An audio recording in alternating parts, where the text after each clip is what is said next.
코로나19와의 싸움은 토너먼트가 아니라 리그전입니다.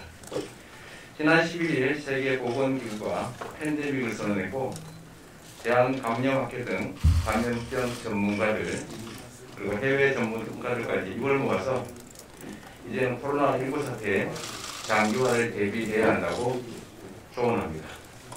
질병관리본부 역시 장기전에 대비해 우리 일상을 바꿔야 한다라고 밝혔습니다. 우리나라에서 일일 확진자가 감소 추세를 보이고는 있지만 신천지라는 특수한 요소를 제외할 경우에 전국의 누적 확진자는 우상향 그래프를 그리고 있어서 결코 안심할 수 없는 상황입니다. 방역에 총력을 다하고 있지만 해외 감염과 인구의 절반을 차지하는 수도권에서 소규모 집단 감염 사례가 빈발하고 있습니다. 단기적 방면에 최선을 다하겠지만 이제는 코로나19가 포착화되는 최악의 상황, 즉 장기적인 동거를 준비해야 될 때입니다. 이제 모든 경기에서 이겨야 하는 토너먼트가 아니라 일부 경기를 지더라도 더 많은 경기에서 이기는 리그전에 임해야 합니다. 최대한 집단 발병을 막되 일시적 또는 특정 영역에서 방역에 성공했다고 기뻐할 일도 아니고 또 실패했다고 실망할 일도 아닙니다. 이제는 끊임없이 모든 영역에서 대처하고 대비해야 합니다. 이를 위해서 우리 경기도는 3대 방역에 나서겠습니다. 첫째, 전통적인 보건 방역에 최선을 다하겠습니다. 경기도는 교회 밀집 집회로 인한 감염자가 전체 감염자의 4분의 1을 넘는 상황에서 부득이하게 방역수칙을 미준수한 극소수 교회에 대해서 종교집회 제한 명령을 발동했습니다. 집단 감염 최소화를 위한 불가피한 조치임을 이해해 주시는 교회 관계자 여러분 그리고 도민 여러분께 감사드립니다. 안 그래도 어려운 경제 상황에서 경제활동 제한은 신중해야 합니다. 그래서 경제활동 제한은 최대한 피하기 위해서 노력했습니다. 그러나 소규모지만 집단 감염이 확산 일로에 있어서 부득이 비말 감염 위험이 큰 클럽, 콜라텍, PC방, 노래방 같은 다중이용시설에 대해서 다음과 같이 영업 제한 행정명령을 바랍니다. 상기업체들은 접객에 있어서 다음 사항을 준수해야 하고 이를 준수하지 않는 접객 영업을 금지합니다. 첫째는 감염관리 책임자를 지정해야 합니다. 둘째는 이용자 및 종사자 전원이 마스크를 착용해야 합니다. 셋째는 발열, 후두통, 기침 등 유증상자의 출입을 금지하고 종사자는 1일 2회 확인해야 합니다. 넷째, 이용자 명부를 작성하고 관리해야 합니다. 추후 상황이 발생할 경우에 신속하게 추적 조사를 할 수 있도록 이름과 연락처 같은 최소 사항과 출입시간 등을 기록해야 합니다. 출입자 전원을 손 소독을 하게 해야 합니다. 여섯 번째, 이용자 간의 최대 간격 유지에 노력해야 합니다. 주기적 환기와 영업 전후로 각 1회 소독 및 청소를 해야 합니다. 이 행정명령은 즉시 시행하고 기한은 일단 4월 6일까지입니다. 3월 23일까지 계도기간 부여하고 그 이후부터 즉시 강력한 단속에 나설 것입니다. 행정명령 위반 시에 감염병 예방법에 따라서 고발, 위반 업체의 전면 집객 영업 금지, 위반에 따른 확진자가 발생 시에는 조사, 검사, 치료 등 관련 방역비 전액을 부상 청구할 계획입니다.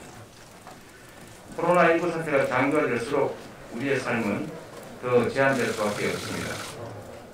미국, 이탈리아, 프랑스 같은 외국에서도 이미 상점과 음식점 영업을 금지시키고 사람들의 이동까지 제한하는 극한 조치를 취했습니다. 경기도에서도 PC방, 노래방, 클럽 등에 대해서 제한 명령을 하는 것을 시작으로 감염병이 확산되는 경우에 더 많은 제한 조치들이 취해질 수 있습니다.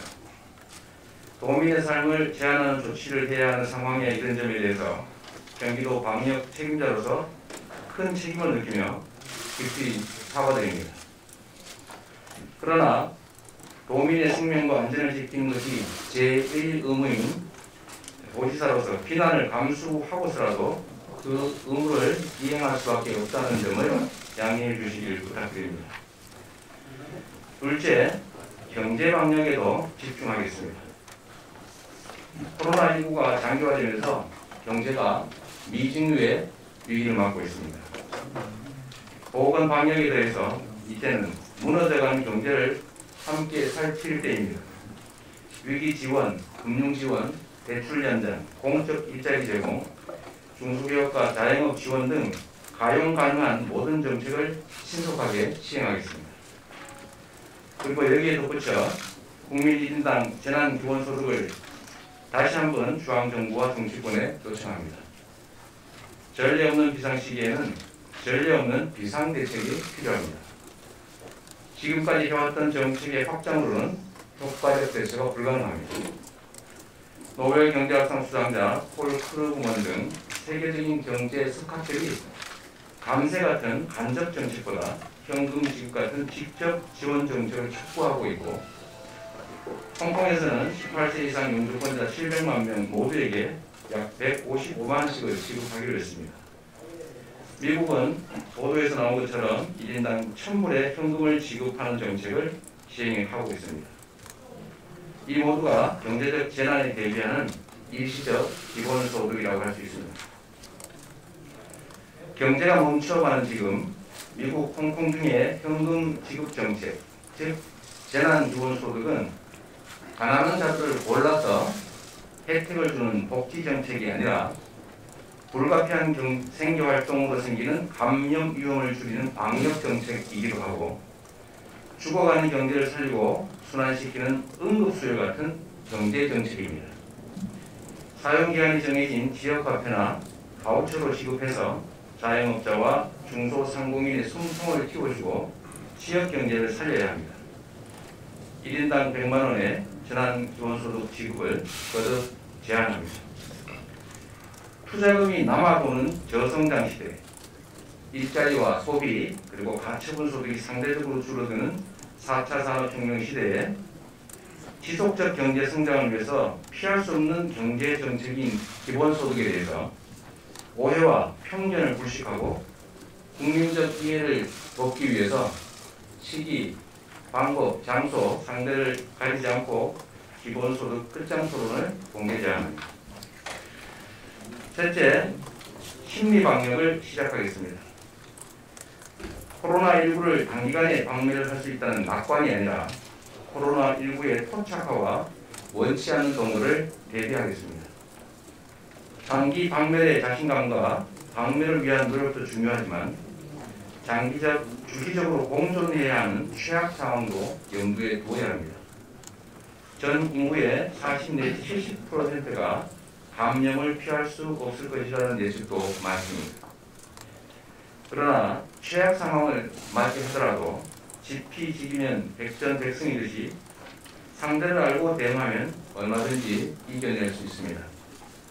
현실을 냉정하게 인정하고 마음의 준비를 단단히 해서 과도한 두려움을 덜어내야 합니다. WHO가 밝힌 코로나19의 치명률은 3.4%로 메르스의 30%, 사스의 10%에 비해서 낮은 수준입니다. 적시 대응과 의료진들의 헌신, 그리고 최고 수준의 의료기술과 의료체계 덕분에 우리나라 치명률은 현재까지 1%를 밑돌고 있습니다. 코로나19가 위험하지 않다는 것이 아니라 지혜롭게 대응하면 충분히 이겨낼 수 있다는 뜻입니다. 뚫지 못하는 방패도 없고 막지 못하는 창도 없습니다. 지금도 수많은 연구진이 코로나19 백신과 치료제 개발에 온 힘을 쏟고 있어서 머지않아 백신과 치료제가 개발될 것입니다. 예방수칙 준수와 선진방역으로 최대한 감염을 줄이고 피해를 최소화하면서 시간을 벌어야 합니다. 경기도는 코로나19 장기화에 따른 과도한 불안감과 공포를 극복하고 감내할 수 있는 범위 내에서 일상이 빠르게 회복될 수 있도록 사회학자와 심리학자 등 전문가들과 함께 심리 방역을 위한 정책을 마련하고 시행하겠습니다. 경기도민 여러분, 그동안 나름 방역에 최선을 다해왔지만 도민 여러분의 기대에는 충분히 미치지 못했을 것입니다. 더 노력하겠습니다. 더 큰 희생과 더 많은 이들의 고통을 피하기 위한 불가피한 조치를 용인해 주시고 모두를 위해서 특별한 희생을 치르는 분들을 위해서 그에 상응하는 특별한 보상 방안을 찾아보겠습니다. 도민 여러분의 집단 지성을 믿고 도지사로서 도민 전체의 안위를 최우선에 두고 방역에 최선을 다하겠습니다. 감사합니다.